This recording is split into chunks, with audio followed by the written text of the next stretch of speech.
Hello guys, good morning. Ito, sakto. Naisip ko i-ano ko na lang din i-video to. Palabas na dapat ako ng garage and then magra-ride sana tayo. May errands tayong gagawin but unfortunately bumigay na yung battery. Though nararamdaman ko na yung battery na pabigay na about 2 weeks ago. Tuwing i-on ko yung sasakyan, naka-red yung battery. Pero pagka naitatakbo pa natin yung sasakyan or pag tinakbo pa natin sasakyan, after some time nawawala yung red battery indicator talaga meaning nalolobat. Pagka ni-start ko, nag-start naman and after like 10-15 minutes na ride, tapos pinatay ko yung engine and then pag in-on mo ulit, mawawala na yung yung red indicator battery, meaning nag-charge na yung battery natin. But this time, ito na siya, walang power totally. Good thing kasi 'di ba ang Honda pagka low-bat siya, para buksan mo mahirapan ka na kasi may yung baterya weak na yung baterya. So ang ginawa ko is hinayaan, since nasa garahe naman tayo and safe yung motor natin,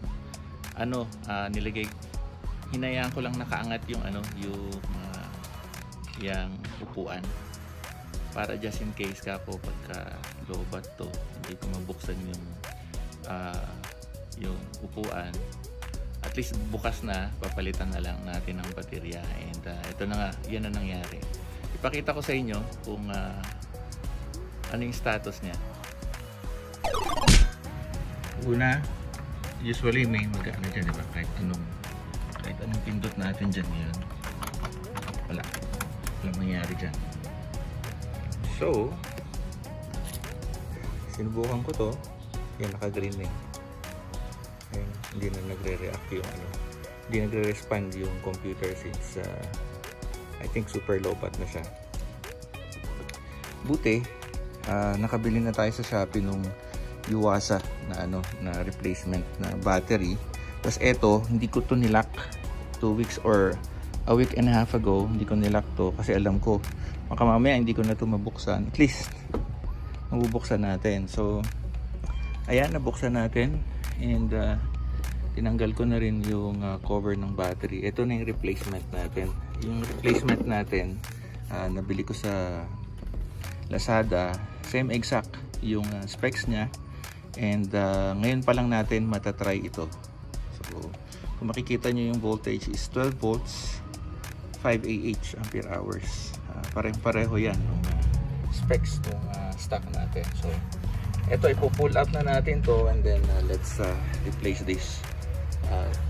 Then let's replace that battery with this one. Okay, so ito yung battery natin. So to ensure that this battery is fully charged kahit sa factory na power pa lang yung nandyan, at least meron ako ditong charger ng baterya. Muna natin, i-warm up na natin siya. Dali lang yan.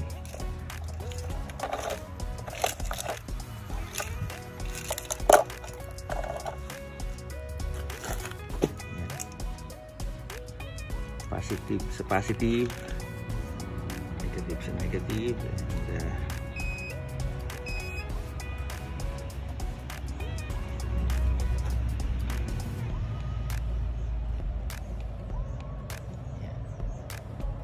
motorcycle mode.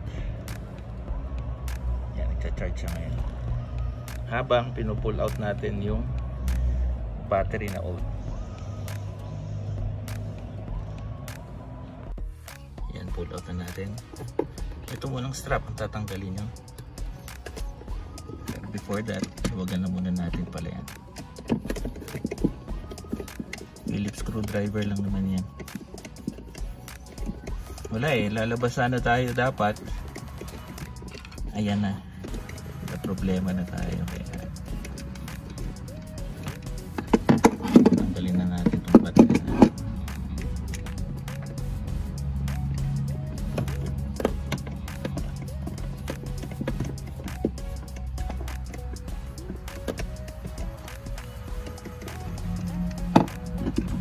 pa tong battery natin guys, pero tinanggal ko na yung rubber niya sa ilalim. Kung makita niyo yung dati kong video, pinalitan ko na siya pero hindi iwasa kasi, kaya binalik ko ulit yung baterya. Pero ngayon, since ayan na, bumigay na talaga yung battery, then we'll replace it. Itong strap, kailangan lang natin ng tali para pag tinanggal natin tong strap, tatali natin somewhere. Kasi ito, nakasabit yan sa loob para hindi na ito matanggal yung strap. Laging nakabagting na kasi mahirap pa ikabit yan sa loob eh. So ito, maghanap tayo ng tali para dyan. Yan guys, makita nyo yung strap kanina. Ito, ligyan ko lang ng rubber band, tapos sinabit ko doon para madaling i-pull out yung battery. Kumbaga ito, gaganon lang natin yung battery. So baka hindi ko ma-video yung pag-pull out ko ng battery kasi wala tayong ngayon, wala tayong stand ng or phone holder. Kaya mahirap naman pagka isang kamay lang. So ito na. So guys, yan. So yan, ayan yung battery natin. Palitan natin na bago. Kunin natin yung charge natin. Kung makita nyo, fully charged na agad. Nag-off na siya. Napakabilis lang eh. Siguro minutes lang. So ito yung low bat. Parang pareho. Walang pinagkaiba. Yung stock sa replacement. Pero ito yung bago na iwasan din. Ilalagay ko yung yung link sa description ng video na to kung saan ko nabili itong baterya na to. Yan. Old, new. Doon nga natin i-charge yung old. There.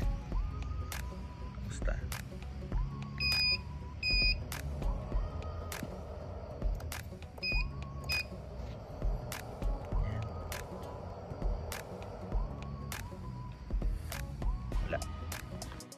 May kasama na palang tornilyo to guys. Ayan. Yan yung insert na ilalagay natin dito.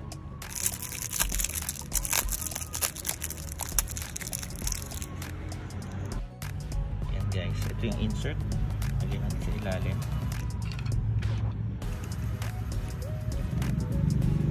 Make sure naka-align dyan kasi yan ang tatamaan ng tornilyo dito.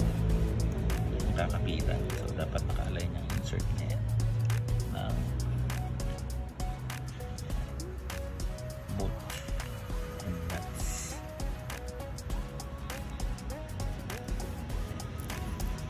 Okay, pwede natin to. Yan guys, kung paano nyo tinanggal, ganun din nyo ibabalik. Makita nyo yung positive na polarity dyan. Dapat nasa tapat ng pula.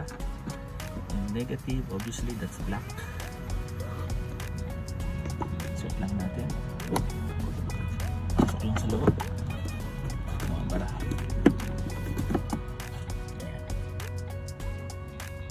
Ayan. Pagkat pasok sa loob, proceed na tayo. Tornilyo na natin yan. Ayan guys, naka-tornilyo na ulit yung battery natin. Ibalik na natin to strap.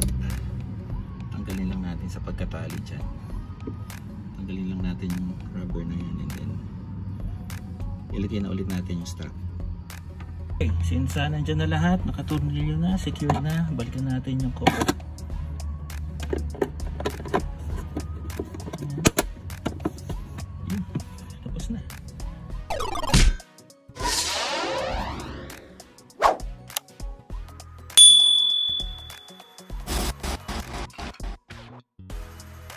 Balikan natin. Function na ulit.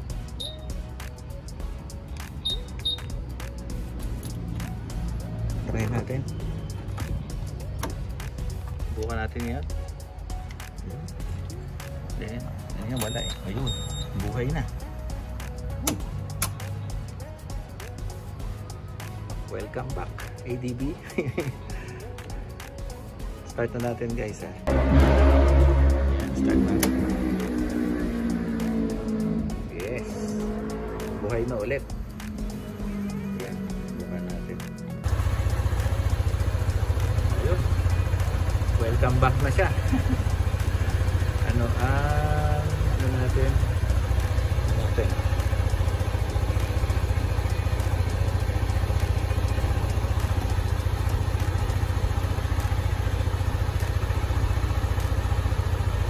Voltage natin is 14.1. Kung makikita nyo, 14.3 naglalaro. Yan. Mamaya ako na isa-set yan. Meron ko lakad eh. Delay pa tayo ng ganito. So, ayan guys.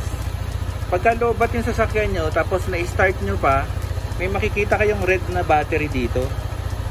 Meaning lobat yung sasakyan. Pero nakakapag-start ka pa, okay pa yun. Meron ka pang lifeline. And then, pagka nagagano na lagi, parang everyday, pagka nag-start ka, meron ng pula, ibig sabihin, hindi na nagcha-charge yung ano mo, yung baterya mo, may tama na yun. So, ganun nangyari sa akin eh. So, buti, nakabili na tayo sa Shopee ng ano, ng baterya. And nakarating na dito bago nangyari yun. Tapos, and less hassle. Alam ko kasi, hindi to mabubuksan ng ganun-ganun lang. Kaya hindi ko na to nilock kasi nasa garahe lang naman ako eh. Secured naman yung sasakyan natin. So, ayan. Ganyan guys. O ayan. Buhay na yung ADB natin. Makakalakbay na tayo. Ayan guys. Buhay na yung ADB natin and pwede na ulit natin gamitin. So, I hope meron lang kayong technique na nakuha dito or meron lang kayong napulot na lesson dito. And most probably na-encounter nyo na yung ganung problema. Ang ano ko lang, ang difference lang natin is nakabili na kasi ako ng baterya. Hindi ko lang kinakabit kasi kako hindi pa naman siya nagpapakita ng matinding lobat. Eh nung bumagyo dito sa Baguio, matagal nang natenga tong motor natin, hindi natin nailalabas. Ayun na, doon na, nadali na. Hindi na siya nag-charge, nawala na siya ng power. Kaya, ayun, I'm glad napalitan natin ng quick battery replacement. And nung dati kasi, Power Max yung ipinalit ko, hindi ako comfortable dun sa battery. Though, nandiyan pa, nasa bahay pa yung baterya, hindi ko pa ginagamit. And ibinalik ko yung stock ko. And then ngayon, yung stock, wala na, inatake na sa puso. Hindi na kaya ito na. Alright guys, I hope nagustuhan nyo yung video. Kung nagustuhan nyo yung video and you're new to my channel, don't forget to hit that subscribe button and hit that notification bell as well para ma-update ko kayo sa mga future videos na ipopost natin. And once again, like and share the video. Kasi hanggang dito na lang guys. Bye bye.